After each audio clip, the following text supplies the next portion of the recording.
What's up, guys? Welcome back to the channel. MoBeast here again. Before we get started, I want to thank you all for all the likes and comments and the views on the last video on the Quest 3 impressions. I'm really enjoying it, and be on the lookout for future comparisons between the Quest 3 and other headsets out there right now. It's a really good time for VR enthusiasts. There's so many different options, and all the VR headsets are gaining all the newer tech, so it's a really good thing for us. But I'm pretty sure with all the different options, some people might get confused, but be on the lookout for future comparisons and impressions on other headsets. So let's get started. Let's talk about the Valve Index in 2023. So I remember when the Valve Index came out, it was back in 2019, and the price tag was steep. Back then I had a 1080 Ti, I believe. Yeah, I had it for about like 10 months, I believe, around that amount of time. And for VR, it was still very new. All we had was kind of the HTC Vive, and I had a couple experiences at certain Microsoft stores with the HTC Vive. And for Valve to come out with this headset at this price tag really turned off a lot of people from VR. It was just like, I want to get this, but it was like we were unsure how it was going to go. Will our PCs be able to handle it and everything? So I just told myself, hey, we'll put it to the side and get into VR later on. Now, in the back of my head, I always wanted this headset. Like, I heard such great things. All the PC and VR enthusiasts either had this. This was the headset to get. At the time, there was the Rift S and the Quest 2 came out. That was everyone's like, hey, they're standalone. It's a lot cheaper. It may not be the great quality, but this is a really good entry point. But I was like, man, the Index is still solid. So fast forward some time, you kept hearing, some talks and murmurs about the Decker, the next Index, Index 2. What is Valve working on? With so many leaks, especially from Sadly It's Bradley. Shout out to him. He's doing a lot of awesome work over there. So a lot of people, especially me, kept holding on to wait for the next Index. So fast forward to this year, I'm skipping a lot. 2023 in the beginning, I had started Half-Life Alyx. I held on Half-Life Alyx on playing it because I wanted the Index or a headset comparable so I can really be blown away. I couldn't hold out anymore. I really wanted to play this game. So I popped in my, Quest 2, used virtual desktop, tried AirLink, tried cable link, tried all different things just to get the best visual quality. And it was fun. I played the first half with my Quest 2. It was a lot of fun, but it felt like it was missing something. I could see the visual, imperfections of Half-Life Alyx, and I was like, I really want to be fully immersed. I had to wear a headphones because the sound quality in the Quest 2 wasn't that great. The tracking sometimes was off. It was fun, don't get me wrong, but it wasn't it. So as I'm getting into VR development, also playing Half-Life Alyx, doing a lot more with VR, my enthusiasm for the medium has grown so much to the point where my friends aren't really on the same level as I am. So I'm kind of alone over here. I'm just kidding.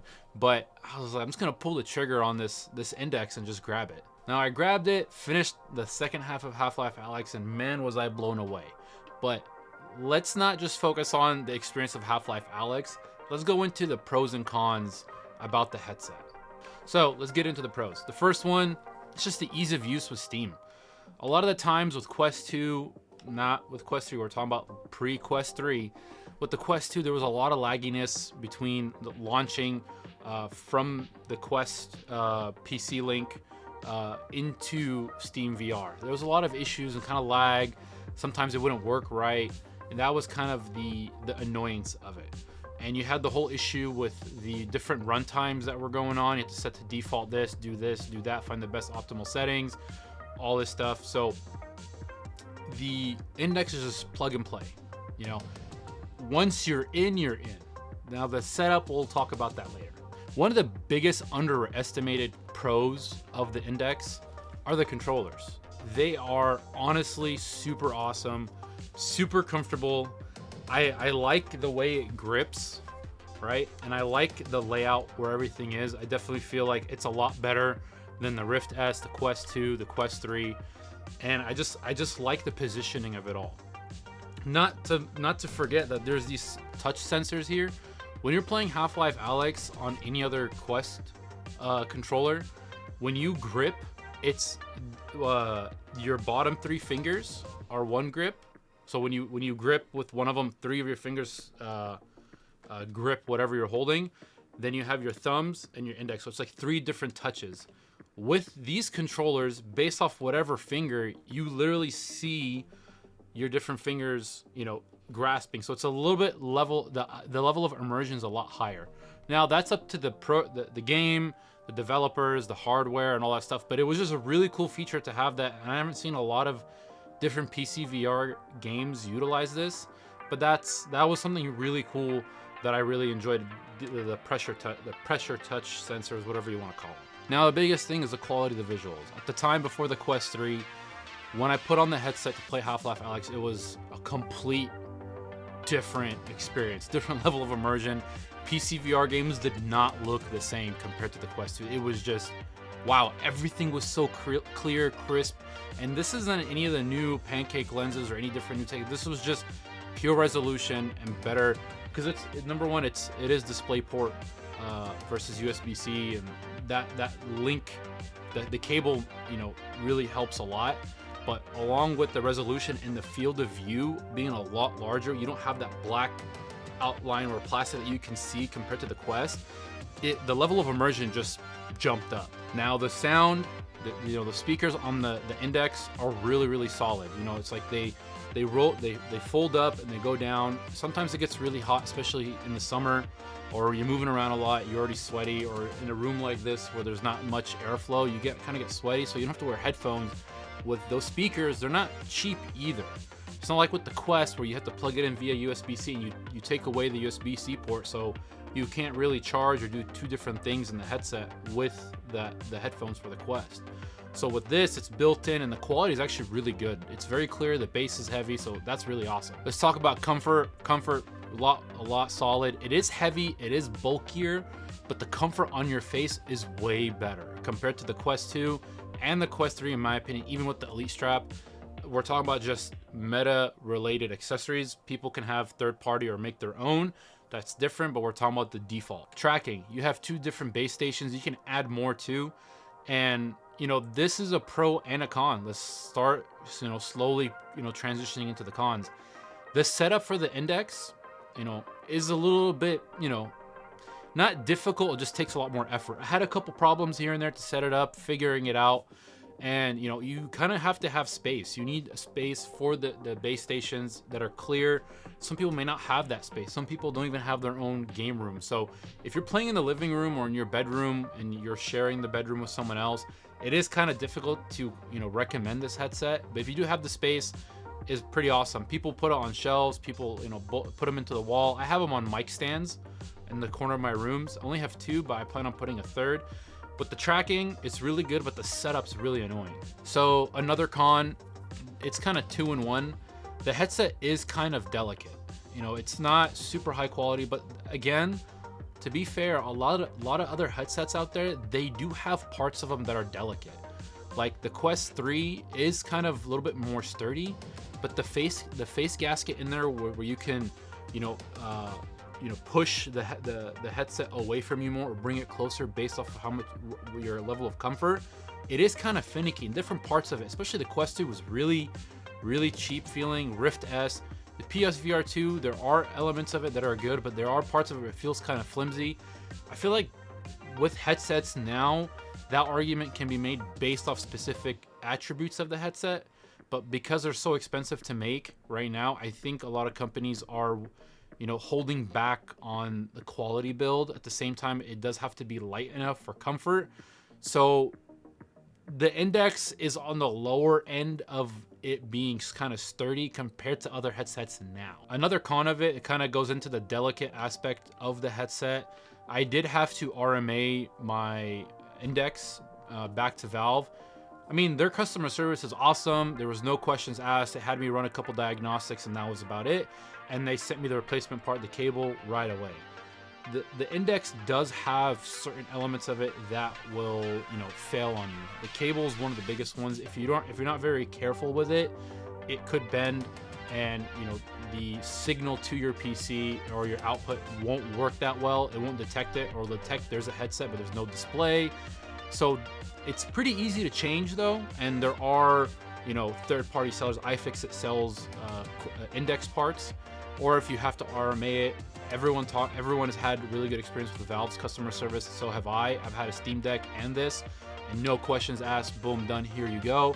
And I've seen people on Reddit even say, even past their RMA period or their warranty period, Valve, fixed their index for whatever reason. Now, the biggest argument a lot of people have why the index isn't worth it, amongst it being about 4 years old, is the price. The price for the age of it, but it's still very comparable.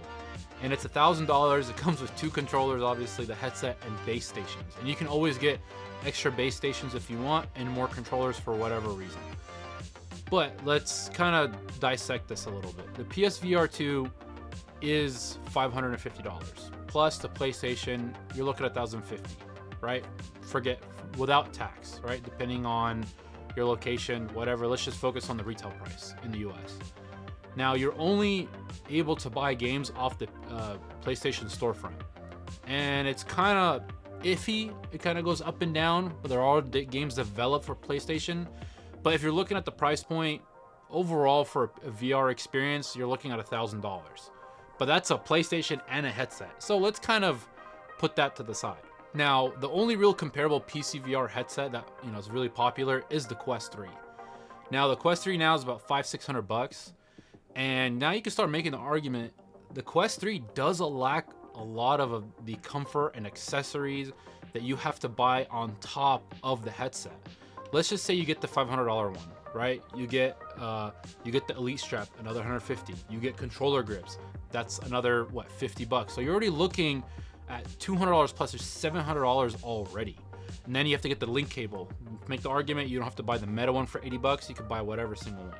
But at the same time, you don't have headphones, right? You don't have the outside speaker solution, so you have to buy that whenever that comes out, or if it's out by now by the time you're watching this. So you're adding there's extra cost to the Quest 3 to make it comfortable to even just play standalone or PC VR. Now, the Quest 3 is almost as comparable to the Index. There could be arguments depending on how you see things, what you value, field of view, comfort, controllers, price, point to entry, all the different stuff. But the Quest 3 is not that far off the Index. The Index really only has the issue of that it's 4 years old, and then the Quest 3 has a standalone aspect of it with better lenses. So you're talking about the Index has lasted about 4 years with this amount of tech, and the price has always been an issue for a lot of people. But I guarantee you a lot of us and a lot of people on YouTube have spent a lot of extra money to get their Quest 3 to be the way they want. So it's almost as close as an Index. That about wraps it up, guys. I know this video went a little bit too long, but I wanted to give my full opinion and my full impressions of having this headset for about nine months now in the year. And the Index is 4 years old. Do I recommend it? To be honest, only if you have the money. If you already have a Quest 3, I wouldn't get it. If you're a diehard enthusiast and are gonna get, hey, I'm gonna get the Index, and no matter what, I'm gonna get the Deckard right after, cool, go for it. But if you're already into PC VR and are debating between a Quest 3 and an Index, I'd have to say save your money, get a Quest 3, because the Deckard is around the corner. Because if the Quest 3 wasn't as good as it is now, we saw now it's been about a month everyone's had it, and if it wasn't that good, I would have told you just go get an Index. But because the Quest 3, you have the standalone feature, you don't have to spend as much money, I would say go for it. But if you're that enthusiast that likes the extra details, the better tracking, all this stuff, and you're a Valve fan on top of that, I would say go for it. But that's about it, guys. Thank you guys for watching. Let me know what you guys think down in the comments. Do you have both? Which headsets do you have? What's your opinion on all this? Let me know in the comments. Let's talk about it. Take care, guys, and stay in VR.